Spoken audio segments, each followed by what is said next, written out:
माननीय सदस्य क्रान्ति शिखा धिताल।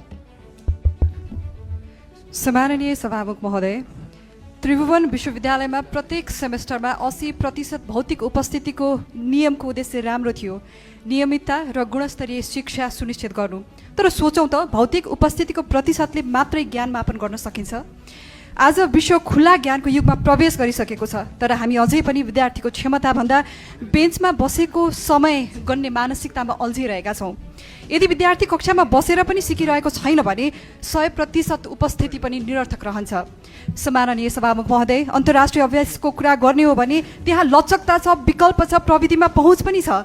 केवल नियमको नक्कल गरेर शिक्षा आधुनिक हुँदैन, सोच आधुनिक हुनुपर्छ। नियमहरू विद्यार्थीलाई सक्षम बनाउनका लागि हुनुपर्छ, थिच्नका लागि होइन। त्यसैले म सरकार र विश्वविद्यालय प्रशासनलाई आग्रह गर्न चाहन्छु, उपस्थितिको कठोर गणनाभन्दा माथि उठेर गुणस्तरीय शिक्षा, सृजनशीलता र वास्तविक सिकाइलाई केन्द्रमा